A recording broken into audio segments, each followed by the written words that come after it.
Shopify Masters is powered by Shopify, the easiest way to sell online, in person, and anywhere in between. To get an extended 30-day trial, visit shopify.com/masters.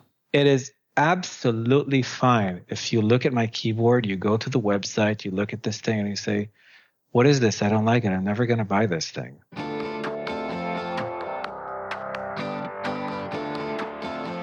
Hey, my name is Felix. I'm the host of Shopify Masters. Each week we learn the keys to success from e-commerce experts and entrepreneurs like you.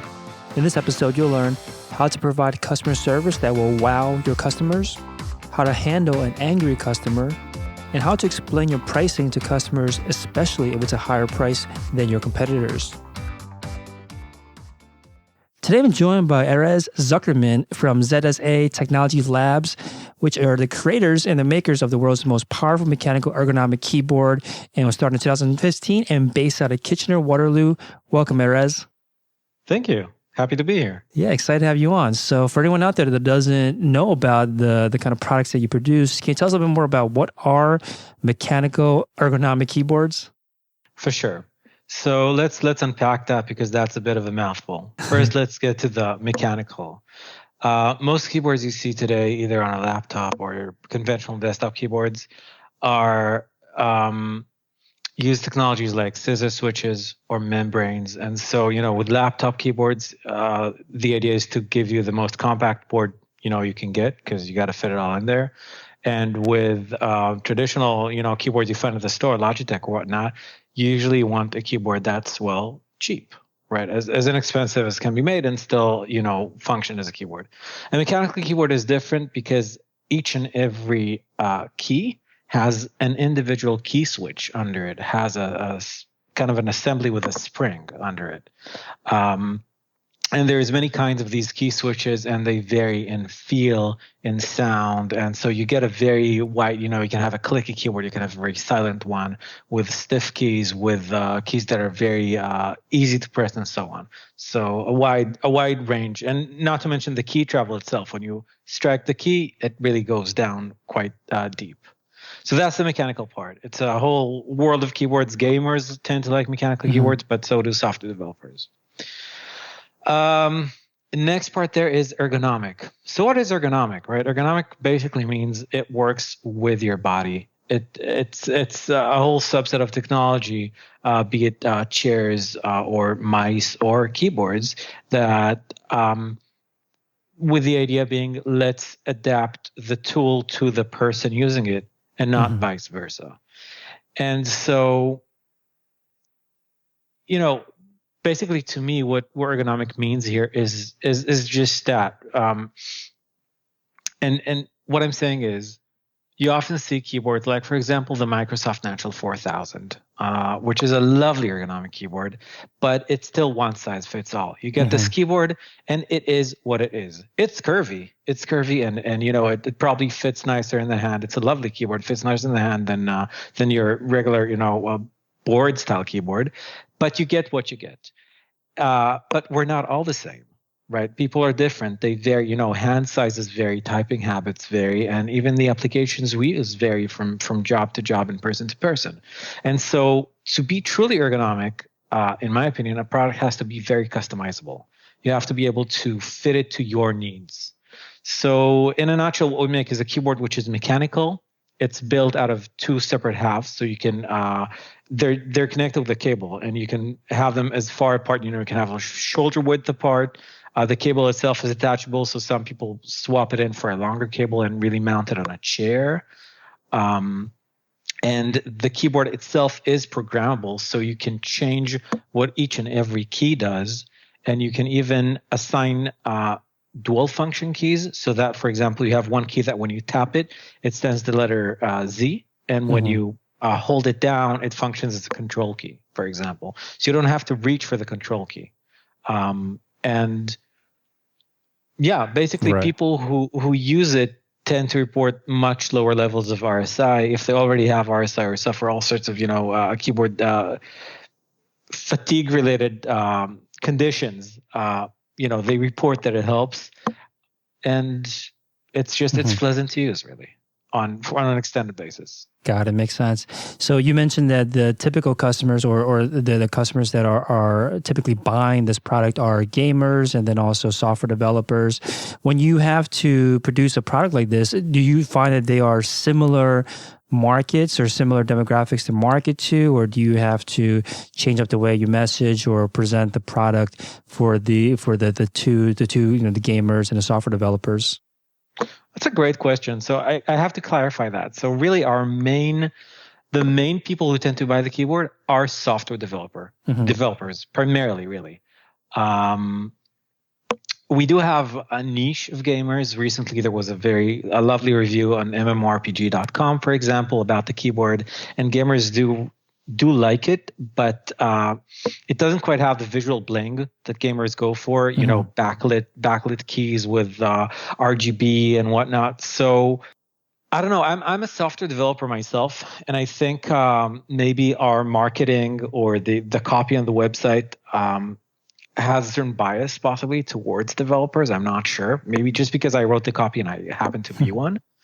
And so really we get a lot of interest from software developers. And over there, the marketing, you know, I read a lot of Seth Godin, and he's great in my opinion. And one of the things Seth Godin says is you want to make a product that's remarkable in the most literal sense of the word, meaning people will remark on your product. And that's our marketing, meaning I think things are very loud with banners and even all social media and all that. It's very loud, like so many companies vying for our attention. And so I took a bit of a different tack and I said, hey, what if I just delivered exceptional service? Like, what if I really surprised people with the level of service and support they get when they buy one of my keyboards, or even when they ask me about the keyboard? And I say in mine, ask me, because I took this to the level where I personally reply to basically all incoming emails. It's a big part of my own job, rather than hire some customer service person. I actually sit down for hours and reply to people, which is maybe an odd thing for me to do while running the company on the surface, but really it isn't, because it gives me such a good connection with the people who actually buy the product. And I understand on a very basic level, day in, day out, what they want, what they need, what they're looking for, that it really informs R&D. And it informs copy. It informs everything we do, this very tight connection with the people who buy the keyboard. And that's our marketing too, because I respond to people, I clearly care, I'm clearly invested, and they get a level of service, not to mention, any possible warranty issues. Like when I was years ago, I bought a keyboard for $200. We sell ours for $350, and I clearly remember $200 was extremely expensive for me at the time. It was crazy for me to spend $200 on a keyboard. And so I really carry that memory with me. And so when I sell our keyboard, it's crucial to me to offer the same level of service that I would have wanted back then from that company that I got the keyboard from. And inadvertently, it ends up working as marketing. Because if you look at our Facebook page, if you look at our reviews, if you look at what people say about us on Reddit and whatnot, it works not because I said, hey, let's do this so people get the keyboard. I said, let's do this because it's the right thing to do, Right. So I like the statement about how you want to create a product, a brand that is remarkable. And when you describe what that means to you talk about this going beyond just actually you didn't talk about the product at all, really. You talked about the service that comes along with the product when you purchase it. And you mentioned that you want to wow them with customer service. Well, what's involved here? Is surprising people with customer service, is there a lot involved here, or do you think that there is just so much lack of customer service that people are exposed to that is not much effort? Like, what are some examples that you can give that are ways that you have been able to provide customer service that does wow your customers? So usually when I have a problem, any sort of problem. Let's say I recently got a laptop, a nice little Chromebook, and I broke the keyboard. All I needed was a single keycap. That's all I needed to fix that keyboard. I didn't actually, break any electronics. It was just a broke key. There was nobody to talk to. Nobody. I had to send the laptop in. I had to pay $200 or $300, I think, to have it repaired. This was a brand new laptop, and it came back to me with the original keyboard, basically undoing all of my changes, and kind of like almost a slap on the wrist of like, how dare you try to, make our laptop more ergonomic, but without so much human contact. It was a very, very cold and frustrating experience, and that is the norm. That's the norm. And so, when I got to say, like, most companies set the bar pretty low. First of all, like most big businesses tend to set the bar pretty low. Maybe it's a function of scale. We are small, and that smallness is a huge advantage, really. Because again, I sit down and I reply to each and every email myself these days, and I'm able to do everything else I got to do. And when I reply, again, I treat people like I would like to be treated. So somebody writes in with a complicated question. Some people, it's a lot of money to spend on a keyboard. So people really research and take their time just as I would. And somebody, writes in a 3-page email. You scroll and you scroll, and and I actually sit down with a cup of tea and I read every word, and I take the time to reply at length, multiple times, because I care. And people don't often get that sort of treatment when they think of buying something. Maybe when they think of buying something super expensive, maybe if it's a car, but not for a keyboard. And then after the person buys, I continue even more so. And that goes, for RMAs, for example. I don't want to say RMAs are essentially broken keyboards, right? Warranty issues. Let's say one of the keys stops working. So let's say your keyboard stops working. What most companies would do, they would say, well, okay, ship the keyboard to us at your expense. Wait, pay for the repair. Then pay us to ship it back to you. We'll ship it back to you, and then you'll have a working keyboard. And again, that is not how I would like to be treated. So if there's a problem with the keyboard, first of all, I ship you a new one. I just send you a new keyboard from Taiwan. I just send you the keyboard. Here's a new keyboard. First, just have a new keyboard. Let me know when it works. You make sure it works and everything, and then you ship the old keyboard. And that's a surprising thing for most people. When I get back to them, they tell, oh, okay, let me send you a new keyboard.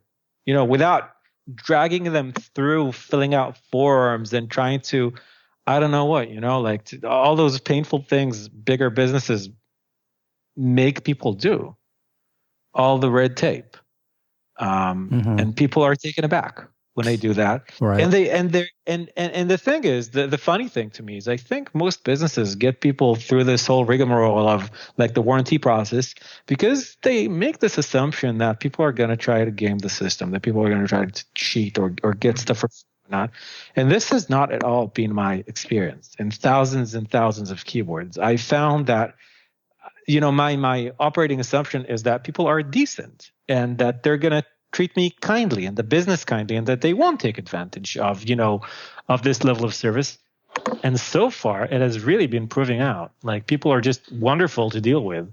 Same with email. It's funny because I've heard it said that customer service is very high friction, burnout inducing type of job, right? And I do customer service for hours every day.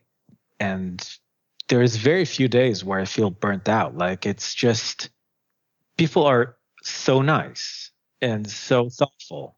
I think because you come into it with the mindset that the customer is not going to try to cheat you, essentially, right? I think a lot of times people, when they think about customer service, they think about sitting down and doing customer service. They think that it's them versus the customer to try to essentially fight over the money, right? The money that they have to that the customer has paid or that they might have to shell out through returns or exchanges and things like that. But you are approaching it with the mindset that people are decent, and that by coming into it with that mindset, I think that will reduce some of that kind of tension, that burnout that other customer service people that do customer service may face, because the expectation is that it's going to be a bad experience. Yeah. Now you mentioned that you're running the business, of course, and then also spending a lot of your time, I think you said hours, doing customer service every day. How does your day structure? How do you break up your day so that you can run the rest of the business and then also do customer service efficiently? So my routine, like customer service, is what I start with. I start my day. We use Front for email, which is a lovely email product. It lets you share multiple inboxes with a whole team of people, feed Twitter and Facebook, and it's a lovely product, Front. And so I start my day in Front, and I just sit down and address any and all email that came in during the night. And once that's done, and only once it's done, I move into anything else I want to do. Usually deep work, so to speak, work where I don't have pings or anything like that, alerts for emails. I don't believe in that. So it's once per day. I do everything, and then I move on. Got it. So you don't take the approach where I think also a lot of other entrepreneurs will do this, where they will answer emails as they come in. You'd handle it all in a batch. Absolutely. And the same goes, people ask me, every now and then, why is there no chat? Why is there no chat either on the website or like a Slack for Ergodox CZ users and so on? Because I just don't have the bandwidth. Chat might be nice, but someone has to moderate. And, that's not something I'm going to get into at this point. So batching out email like this is, to me, a great way, because then I get into this mindset and I just really deal with things in a very intentional way. Right. And there's this idea of switching costs involved, right? When you're switching from one context where you're working on designing products or the site, and also you jump into emails and answering customer service, it's not a free exchange of attention, right? It's going to cost you some downtime to stop what you're doing and start something up, and then going back and forth will not only waste time, but also can burn you out too, right? It tires you out when you have to constantly change the context that you're working in. So I think that's a great idea that you do things in batches, and it provides you to get really deep into the flow of whatever it is that you're working on, whether it be customer service or once you're done that, moving on to another part of your business. So now you mentioned that most of your experiences with customers and your customer service have been pleasant experiences. So when you do have the occasional unhappy or maybe even angry customer, I'm not sure if you have these, but maybe even an upset customer, what's your approach? Like, how do you approach them to make sure everyone's happy at the end of the day? I surprise them, because what I find is that when there's an upset customer, nearly each and every time, they tell themselves a story in their mind.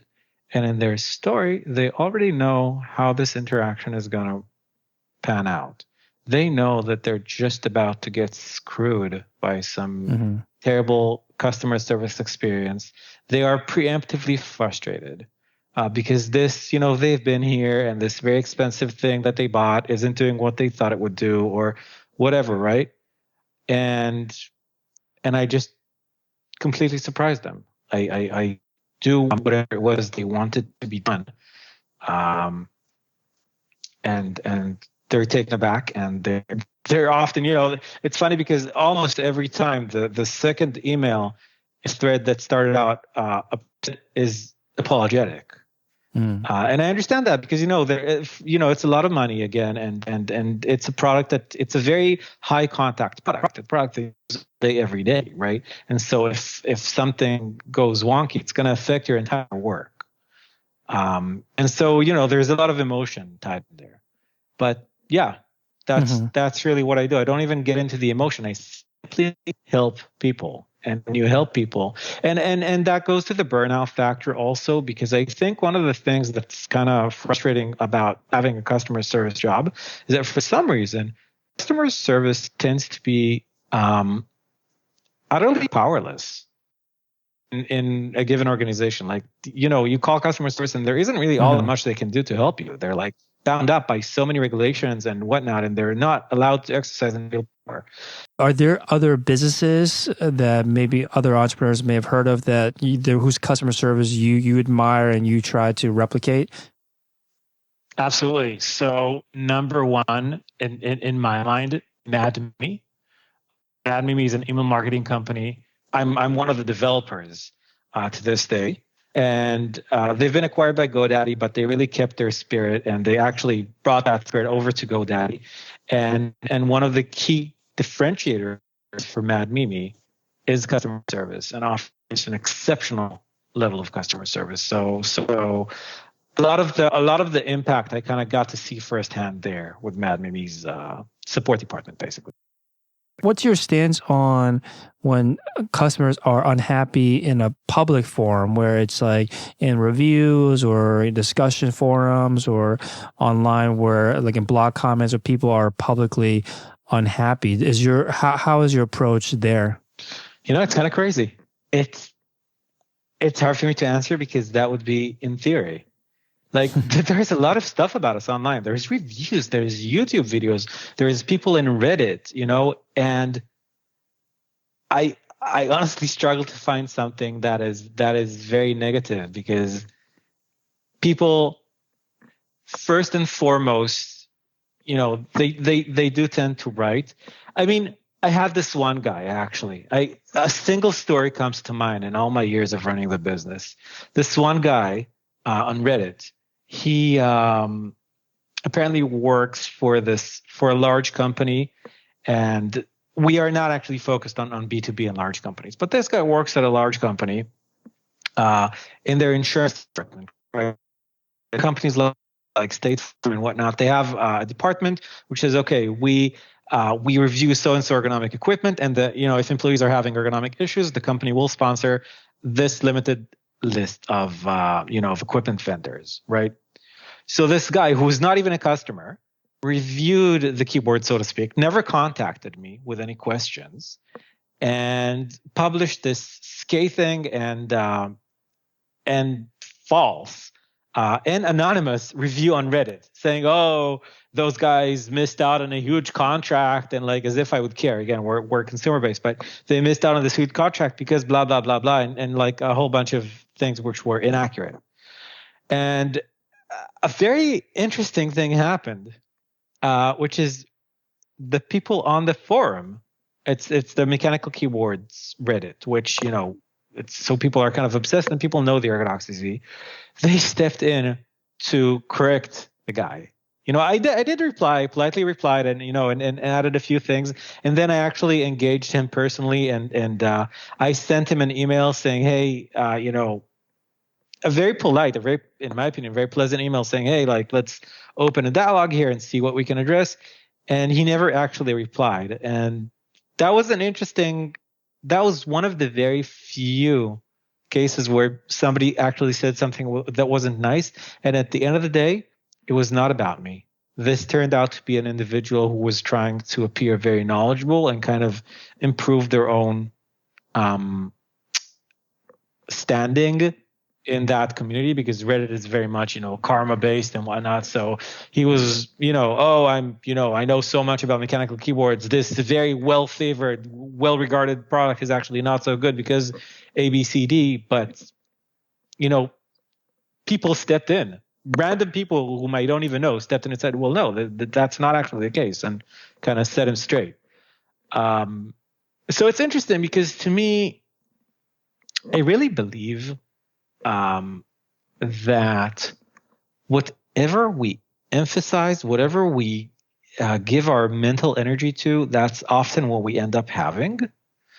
And so if I would obsess about negative reviews and about, oh my gosh, will somebody say something bad, or somebody did say something bad and now I have to, someone is wrong on the internet. You remember that comic? That's the wrong thing to obsess about. I'd rather make people happy and look at all the many people who write in with interested, educated questions and support requests, and actually spontaneously, and this happens multiple times per week, spontaneously writing to say, hey, listen, I'm just writing to say this keyword is amazing. And I post those on Facebook with permission every now and then, just share actual emails, random emails I get from people asking nothing, just writing in to say, hey, thanks, this keyword is awesome. So I just focus on that, and that's been really proving out well. Mm-hmm. Now, when you do, because you get so much of an opportunity to listen to your customers when they're reaching out to you, how do you make sure the rest of the team, the rest of your team, gets access to this, vital information about the customer's feedback, and of course also the positive and critical feedback that they might be providing? So first thing, there is Front, as I mentioned, which is open. We can make accounts for team members, but I also actively forward emails. Be it, sometimes there's maybe an issue that's come up from a number of people, and so I, forward those emails. But often, again, I find myself actually forwarding positive emails, like saying, "Hey guys, just look at the impact of what you're doing," because those are people. We make each keyword to order, and we have a great partner in Taiwan. And I say partner because the boss of that company owns half my company. We are really partners, not some OEM. And it's an amazing team who makes this keyboard day in, day out. Really craftspeople, and I share the emails with them, and I show them, hey, look at the impact you're having on people. And I think that's very empowering for all involved. Got it. So this sounds like a lot of the customer listening, customer feedback comes through email, through customer service. Are there other places where you think that entrepreneurs should tap into to listen to customers? Any other places online that you found to be a great resource that might not have been the first place that other entrepreneurs might go to? Well, there's the obvious, we have a Facebook page, we have a Twitter feed, and we have actually a subreddit, which might not be super obvious, but we do have our own subreddit, just as a, potential place for people to write. And that's about it. I'm not, again, like I said, I'm not very obsessed with social media. I closed out my own Facebook account in, I think, 2012 or something. And I recently had to reopen it because I needed a Facebook account for the business. So I had to reopen my own. But I'm just not a huge fan of, not Facebook, not Twitter, for many reasons. Not for personal use, and not so much for business either. I think that there is a misconception that small business owners, which I consider myself, not less of a startup. My mindset is a small business owner, and I say that proudly because, we can get into that later. There's this misconception that you have to be super, super responsive in terms of time. Like Facebook is going to put on this badge on your profile if you respond to people in less than an hour, or all that kind of really push to be almost reflexive. I don't want to say responsive. It's uber responsive, right? And that's wrong. That's really bad, because if you are busy doing that, you are losing sight of the big picture. And so, social media is fine. If you're going to, say something on Facebook, I might see it. You know what? I might even see it 2 weeks later. And I know that's blasphemy, but I might see what you wrote 2 weeks later. If you write it on Twitter, I'll see it maybe the next day. And maybe I'll reply, maybe I won't. Same from Reddit. Yeah, that's a good point about how Facebook will try to incentivize you to be as responsive as possible, but that's really just to the benefit of Facebook, right? They want people to come to their platform to reach out to businesses, so they want to incentivize and maybe even threaten, right, the businesses to respond as quickly as possible. Otherwise, you won't receive this ultra rare badge of responsiveness. But it's not always in your best interest. Like you're saying, you can't always be distracted by being constantly being tugged one way or the other, responding to everything all the time. And back to the earlier point about how it probably is better for you, your use of your time, and probably overall your better use for your customers, for you to be focused on the bigger picture and batching your work so that you can then focus on building the business, providing better products, and building a better business essentially over time. So when you are interacting with your customers, one thing that I've heard, one thing that I've seen is that it's one of the harder demographics to essentially sell to are people that are more tech literate, or especially software developers are typically seen as a harder demographic to sell to. Do you find that there are facets of working with and selling to software developers or people that are, techies, I guess you can call them, that are maybe more difficult than possibly other industries? I must say I don't. And I think there's two reasons why. One is I am one. I am actually a software developer. And so, that's what I do. And, these are my people, right? And the other aspect here is that we are not for everyone. It is absolutely fine if you look at my keyboard, you go to the website, you look at this thing and you say, what is this? I don't like it. I'm never going to buy this thing. Okay. Thank you for looking. I appreciate you taking a look, and that's not a problem. There are many other people who look at this keyboard and fall in love. And I don't have to make them fall in love. I found that I don't have to work to sell. I have to simply say, hello, world. I made this thing. It looks like this, and this is what it does. And here's why I think it's going to change your life. Some people are going to look at that and shrug. Other people are going to look at that and say, wow, that is what I need on my desk right now. And that's good enough. It's not a keyboard for everyone. It's a keyboard for the people who understand why it is for them. Mm-hmm. That makes a lot of sense. And that's really important because of the price point that we were talking about earlier. These are not cheap keyboards, right? They're $300 plus keyboards. Can you talk a little about the decision making behind the price point, how you arrived at the price the price point of the product? Yeah, for sure. That's actually an important part of the story, I guess. So I mentioned the people making the keyboard. And how do we make this thing? So this thing is made by a company in Taiwan that I'm intensely proud to be associated with. Company's name is Tibbo. That's Tibbo, Tibbo.com. And I used to work with them. I used to work with them years and years ago. And then, I went on my way, but we remained friends. And when I had the idea for the keyboard, I knew who I wanted to make this hardware with me. And that's Tibbo. And we make the keyboard in an office building in Taipei. And it's made by employees, not contractors. And they're fairly paid. They get time off. They get benefits. They get, everything. And this is not a bunch of basically, and how do I say this? Well, I'll say it like it is.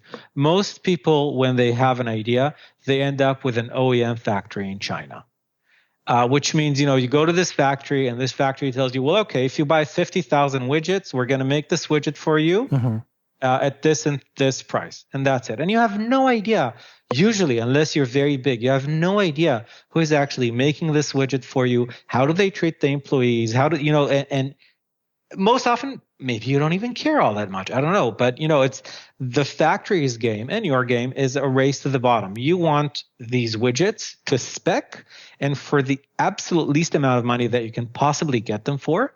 And that means that whoever makes them gets, that's what they get, right? And I don't like that because I kind of think that people should be treated with respect for what they do. And so the bottom line here is that this keyboard is expensive because it is crazy, crazy expensive to make.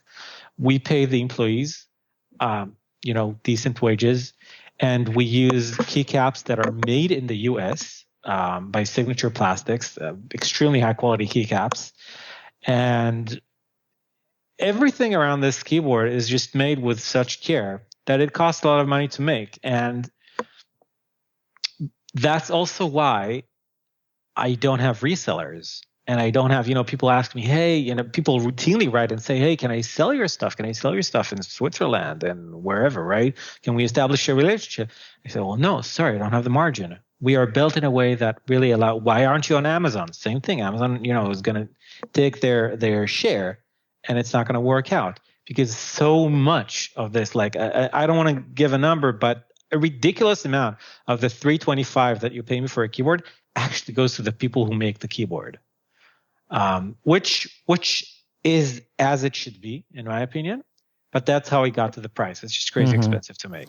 Yeah, so those are certainly very valid reasons for the pricing. Now, how do you explain this pricing to customers, or do they care? Like, how do you make sure that they understand why the keyboard is the price it is? So that's a funny story. First of all, let me just answer the point. How I explain, just like this. What I just told you is what I tell people because I'm very proud of it. I think it's the right thing to do. And even more, okay, here's another example. Chinese New Year. We've just had Chinese New Year. It's the year the dog just started. And that's a huge deal in Taiwan and in mainland China. And, people get time off. And so our team gets paid time off. Everyone gets paid time off. We're not going to keep people in the factory in the building over Chinese New Year. We're just not going to do that. So we posted a message on the website saying, "Hey, it's Chinese New Year, and the team is getting some time off, and lead time is going to be extended right now." And we had a big red banner at the top of the website letting people know, and people get that. Yes, sales dipped. Of course they dipped, but people still kept buying because they do appreciate other people being treated decently, especially in manufacturing industries, especially in hardware. So, yeah, I guess that's the simple answer. Got it. Now, so this all goes back to what you were saying earlier about how your manufacturer is your partner. And I think you said that they own 50% of the business. Yeah. That's cool. So this is definitely the first time I'm hearing about a structure like this. Can you go into more details about how this was, I guess, set up for anyone else out there that wants to essentially bring on an actual partner, like you're saying, like a real partner, someone that has skin in the game for your success? How do you make sure that you can structure something like this up so that you guys can both be successful? That's a great question. And, they often speak about an unfair advantage. And this is kind of my unfair advantage. This is kind of the ace up my sleeve. And this guy's name is, Dmitry Slepov and Dima. We've been friends. Well, he was my boss, actually, way back when. I think it was, 2004, something like that.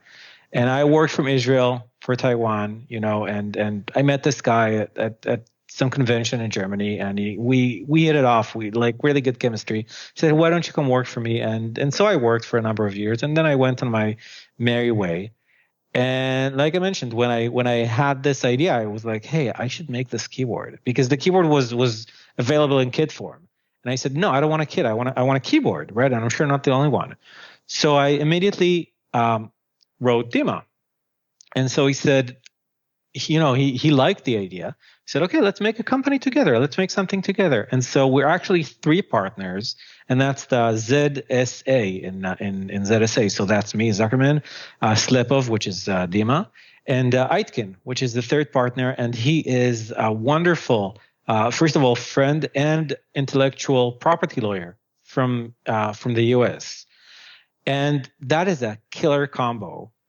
And it's a really great structure having the manufacturer be an actual partner. So just to clarify, it's not that Thibaut owns half my company. Dima himself personally owns half my company. And that's amazing because it completely appends this OEM dynamic. The traditional OEM dynamic has a conflict of interest built into it because the OEM wants to make money and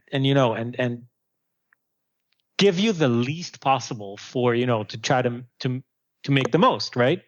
But then when our fates are intertwined like this, that dynamic stops working, and we're all suddenly aligned, and we're all, gunning to do the right thing for the customer, and that's how we're growing. So I do actually want to talk about the website a bit. So yeah, it's a really cool design website, and the part that you're talking about that really did stick out to me too when I went through it was the Create a Keyboard I guess page, which is very similar, like you said, to a wizard on how to design or to pick the parts that go into your keyboard. Can you say a little bit about how this was built? I can see that it was designed by Mario, the designer, but was there any technology? What kind of technology is behind how to actually create something like this? If any other business owners out there want to do something similar. For sure. So this is a great example because it's not actually our final destination. This is what we have now because we had a set starting point that many other Shopify users have, and that's a theme. When I first started, I looked around, got a Shopify theme that looked reasonable, and ran with it, right? And so when Mario got into things, he kind of inherited this theme, and so today, had we started from scratch, I would go with a fully React app and use Shopify in pure API mode and all that. But that's not the case. So what we have there, what you see on the page, basically, the way it's put together, is those are SVGs. And what's nice about SVGs is that you can style them. You can use CSS and you can use JavaScript to basically change the graphics on the screen, the vector graphics. SVG is an acronym for Scalable Vector Graphics, and it's a picture that stays tack sharp no matter how much you zoom it in. So those are not like JPEGs or photos that are going to get blurry on you. Those are actually vector graphics. And we have, honestly, a bunch of jQuery rocking it like it's, 2003 right now.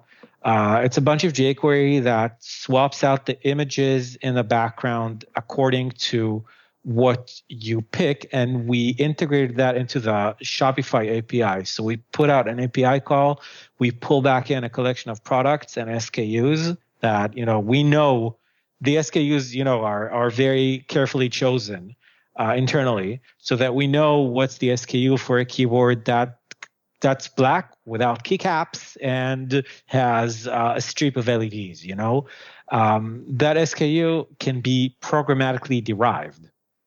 And so when you pick out those options, we essentially construct the SKU. This part I wrote like the matching logic there.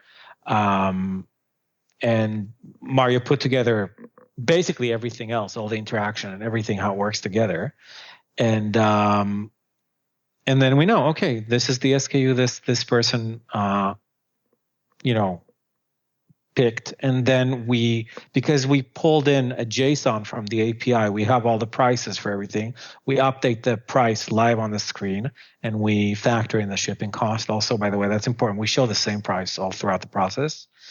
And then you hit add to cart, and we send in an API call for add to cart with a product ID, which we got, again, in the initial call for the JSON, adds it to the cart, and off you go to check out.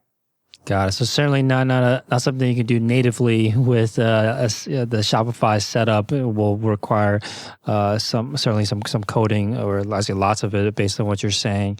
And one other thing I noticed about the site that I liked was the buy now button, where when I go to it, it gives me options. It doesn't just allow me to buy something immediately. It says, get a keyboard, get accessories, give it as a gift. And this is really cool. I've never seen someone do this before. What was the intention behind that? How did you guys come up with the idea to add this? Basically, I felt this is relatively new, actually. I must say, this is a few weeks old, this change. And before, it was just the classic buy now and you go to the main page. And I felt we were doing the accessories a bit of a disservice, because we sell things that can be useful even for people who did not actually buy the keyboard. For example, we sell very high quality mechanical key switches. You could just buy key switches. And that's because our keyboard is one of the few keyboards on the market that lets you swap out your own key switches. You can literally, like pulling a tooth, right? You can literally pull a key switch out of the keyboard and pop a new one in. And so when we introduced this feature, we wanted to also offer key switches. But this is an industry standard part, and maybe people want to buy them for other things. So I kind of wanted to surface those things a bit better. And the same with the gifts. I've often had people write in and say, "Hey, this is actually a pretty popular gift. It's a graduation gift sometimes, or it's a new job gift, or it's even a nice Christmas gift." And people would write in and ask, "Okay, so how do I buy this thing? It's such a complicated thing to buy if you're buying it for somebody else, and you're not a tech who's super passionate about Cherry MX Red key switches, And so we enable this option as well. And Mario put together a lovely page for it, and so we kind of surfaced it. Mm-hmm. And one other thing when it comes to buying is that it says here right on top of the buy now button is that you also accept Bitcoin. And this is another element of your site that I haven't seen in too many other sites just yet. How has this been? How has it been to accept cryptocurrency for purchase? It works. I mean, we use BitPay, which is the integration Shopify offers. So first of all, I guess I want to say that it was easy to set up, and that people do use it. People do purchase keywords over Bitcoin. It's one of those items that makes sense to sell over Bitcoin because it's not a microtransaction. And one of the issues with Bitcoin specifically is escalating transaction costs. Sometimes a single transaction can cost as much as $20, which is insane. It's supply and demand based, so often it's as low as $3, but sometimes it's way more. So you don't want to sell something for $10, over Bitcoin. That does not make sense. But if it's a $300 keyboard, that might make more sense. And it's been working. I started doing it because it's funny, but it's kind of a counter reaction to Bitcoin. It's a game. It's honestly, it's gambling. It's speculation. It's even more so today with algorithmic trading. If you see Bitcoin fluctuations, a lot of what you see is bots responding to other bots. Mm-hmm. So there's like this ripple effect that's telling you Bitcoin plummets down like crazy and all that. Why is that? The technology obviously works. This is an actual form of currency, right? The blockchain is a real thing, and it's an amazing breakthrough. Why does it behave so erratically? That's because it has too little tangible value. It's imaginary money. It's monopoly money, right? And I wanted to mellow it out a little bit in my own small way and balance it out and kind of put my money where my mouth is and say, hey, okay, it's actual currency. Let's treat it as such. Here, I'll sell you a real thing, a high-end consumer product for this new form of currency. Let's start treating Bitcoin as money and not as a crazy money printing machine or whatever people think it may be. And I think if enough people do the same thing, it would eventually stabilize, and we would have a viable form of currency there, which can solve many problems. Got it. So it sounds like it was easy to set up, and it is helping you advance, or at least helping you play your part in advancing the Bitcoin into actually being a currency rather than just like gambling, I guess is how you're describing it. So other than these kind of cool things you've added to your site, which have been obviously beneficial to your site, any other applications that you use on the site itself that have been helpful? Yes. So there's order printer templates, which has been quite handy. And this what this does basically is, Shopify lets you print orders, right, if you fulfill from home. But for my purposes, people sometimes ask for an invoice or something like that. Beyond the shipping invoice, we obviously include with the product. And I wanted to give them something nice. And this app is lovely because I think it's a one-time payment, if I'm not mistaken. And you basically get a nice liquid and CSS template. And you can, make a PDF of an invoice that looks presentable. So I do use that quite often. And we also have our own homebrew. One nice thing about Shopify apps is that you can write your own. Again, if you're so inclined, Shopify has a lovely API, and that's a big benefit. And so we have our own homebrew app that we use for fulfillment. And I guess one thing I want to say here that's not an app, that's been a revelation for me, because I don't use an app for it, and there are so many apps for it, is abandoned cart emails.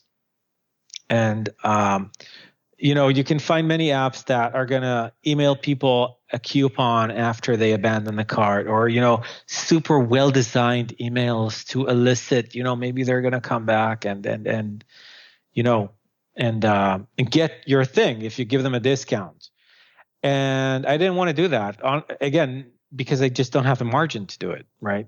But I was actually genuinely curious about why do people abandon the cart, right? You go in, you spec out this keyword just the way you like it, you add it to your cart, you put in your shipping address, and you go. Why? And so I put together a very basic email asking just that. I go like, okay, so you almost have an ErgoDox EZ. What happened? And just a couple lines of text. Hey, just do you want to tell me, like, why did you almost get a keyboard? Thanks. Bye. Literally like a one-liner, I think. And I've been sending those out as an abandoned cart email, with the idea being I genuinely wanted to learn and get to know these people. I wasn't trying to sell. And now here's the funny thing. You know what is the cart recovery rate? Meaning the rate of people who get this email and then go on and complete their purchase? It's 14%. Wow. Which is double the industry average. Yeah, certainly worth the time to do that then. It's hilarious because, all I did there, and, they respond to the email and they engage. And again, I utilize this very quirky thing maybe that I do, which is I reply to all emails myself. And that's why I have the confidence to send out this simple email and sign it with my own name, because I know that I'm not lying and I'm not pretending. That if this person takes the time to reply to the email, and people write sometimes and say, oh, this is an automated message. And I go, oh, yeah, sure, it's automated, but I actually read each and every reply. And here I am, and I'm the same guy, and that's super powerful. So I guess what I'm saying here is that apps are good. Same thing for social media, right? Apps are fine, but really they're not a substitute for being authentic and for putting in emotional labor. Right. Great way to end this then. So, thank you so much, Erez. ErgoDox-EZ.com, ErgoDox-EZ.com. Great lessons here. I think that you said a lot of great things about how to perform customer service and how to treat your customers like humans and not just, people that are giving you money. So certainly appreciate you coming on. What are the big goals? What kind of plans do you guys have for the remainder of this year? To make really, really good computer keyboards. So new products? Is that what you're saying, or improvements on the current product? Everything. We're in tech. We can't stand still, so we're constantly iterating and introducing new things. And I'm pretty excited about what's to come. And that's all I'm going to say about that. Okay. Well, folks will have to check out the site and stay tuned. And again, thank you so much for your time. Thank you.